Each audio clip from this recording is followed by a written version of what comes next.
सुप्रभात। वर्ग अष्टम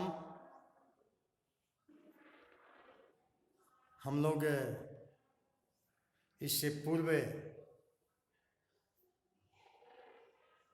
हिंदी में पाठगत अनुवादों को नियमित किया था। परीक्षा के उपरांत अब वार्षिक परीक्षा की तैयारी में हम लोग संलग्न होंगे और इसमें पहला जो चैप्टर है वह है प्रायश्चित। आज शीर्षक प्रायश्चित को हम नियमित करते हुए पाठ के जो मूलभूत बात है उसके संदर्भ की चर्चा करेंगे। शीर्षक प्रायश्चित एक जो समाज में अंधविश्वास है, जो घोर पाखंड है, उसे किस प्रकार से हम अपने आप को सुरक्षित और संरक्षित करेंगे। बड़े प्रभावी ढंग से भगवती चरण वर्मा जी ने समाज के इस प्रथा को समाप्त करने और इसमें जो अंधविश्वास है उस पर से पर्दा उठाने का प्रयास किया है। लेखक यह समझाने का प्रयास किया है कि जब कभी हम अपनी परंपराओं से व्यथित होते हैं तो हमारे मन में किस प्रकार का अंधविश्वास व्याप्त होता है और उसका दुष्परिणाम और सदपरिणाम क्या होता है। वास्तव में दुष्परिणाम ही रेखांकित होते हैं। इन सारी बातों का प्रतिनिधित्व कहानी प्रायश्चित वास्तव में यह एक ऐसी कहानी है जो हमें संकीर्ण मानसिकता से विस्तृत व्यवस्था की ओर ले चलने के लिए प्रेरित करती है। तो हम कहानी शुरू करते हैं। अगर कबरी बिल्ली घर भर में किसी से प्रेम करती थी तो रामू की बहू से, और रामू की बहू घर भर में किसी से घृणा करती थी तो कबरी बिल्ली से। रामू की बहू 2 महीने हुए मैके से प्रथम बार ससुराल आई थी। पति की प्यारी, सास की दुलारी, 14 वर्ष की बालिका। भंडार घर की चाबी उसकी करधनी में लटकने लगी। नौकों पर हुक्म चलने लगा और रामू की बहू घर में सब कुछ सास जी ने माला ली और पूजा पाठ में मन लगाया। अगर कबरी बिल्ली घर भर में किसी से प्रेम करती थी तो रामू की बहू से। रामू की बहू एक अबोध बालिका है। शादी होने के पश्चात आज वह घर की बहू बन गई और वह बालिका घर की बहू बनने के पश्चात मालकिन के रूप में लेखक यहाँ दिखाने का प्रयास किया है। हमारी जो सामाजिक परंपरा है, पारिवारिक परंपरा है, उसमें बहू को आने के पश्चात सास अपने कर्तव्य से मुक्त समझ लेती है और जो भी घर गृहस्थी का कार्य होता है उसे संभालने के लिए प्रेरित करती है। यहाँ पर भी उसी बात को लेखक ने रेखांकित किया है। इसी बीच घर में ये बेजुबान जो बिल्ली है वह उससे अधिक रुचि परख गई है, उससे प्रेम करने लगी है, क्योंकि उसे मूर्ख बनाने में उसे कोई परेशानी नहीं होती। वहीं अपनी मूर्खता के इस भान से रामू की बहू बहुत अधिक दुखित है, इसलिए उस बिल्ली से घृणा करती है और वह बिल्ली रामू की बहू से प्रेम करती है। रामू की बहू 2 महीने हुए मैके से प्रथम बार ससुराल आई। 2 महीना हुआ है, वह अपने माँ के घर से ससुराल आ गई है। वह पति की प्यारी और सास की दुलारी 14 वर्ष की बालिका है।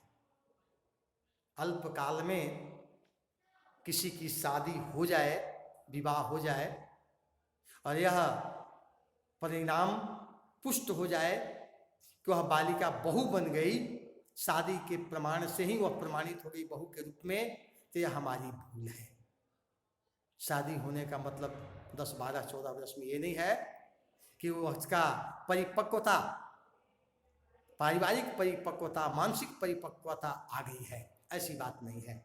बल्कि वह एक 14 वर्ष की बालिका है, उसमें उस बालिका के रूप में जो अनुभव है, जो विवेक है, उसके अनुसार ही वह चल सकती है, कुछ कर सकती है। लेकिन वह जब बहू बन गई तो भंडार घर की जो चाबी है उसकी करधनी में लटकने लगी और नौकों पर उसका हुक्म चलने लगा। रामू की बहू ही घर की मालकिन बन गई, सब कुछ हो गई। सास जी ने माला ली और पूजा पाठ में मन लगाया। माला किस चीज की माला? ईश्वर की माला। जब हम वृद्ध हो जाते हैं तो उस काल में ईश्वर भक्ति की ओर हम मुख होते हैं। स्वाभाविक रूप से इस बहू के आने के पश्चात वह भी कर्तव्य से अपने आप को अलग कर लेती है। घर की मालकिन अपनी बहू को बना देती है और पूजा पाठ करने और माला फेरने का काम वह शुरू करती है। माला तो कर में फिरे, जीव फिरे मुख माही, मनुआ तो दहु दिसे फिरे, यह तो सुमिरन नहीं। ठीक उसी प्रकार से अपनी बहू को घर के सारे कार्य सुपुर्द कर करके यह माला फेरने का कार्य कर रही है, लेकिन वास्तव में यह सुमिरन उपयुक्त नहीं है। ईश्वर का सुमिरन उपयुक्त नहीं है, क्योंकि वह बालिका है, अनुभव रहित है, उसके पास परिपक्वता के ज्ञान का अभाव है। वह घर गृहस्थी के सारे कार्य को संभाल ले, ऐसा नहीं हो सकता। यही तो कारण है कि बिल्ली जो है, कबरी बिल्ली जो है, उसे प्रेम करती है, स्नेह करती है, ताकि उसका पेट भरे। लेकिन 14 वर्ष की बालिका कहीं भंडार घर खुला है तो कभी भंडार घर में बैठे बैठे सो गई। कबरी बिल्ली को मौका मिला, वह घी दूध में जुट गई।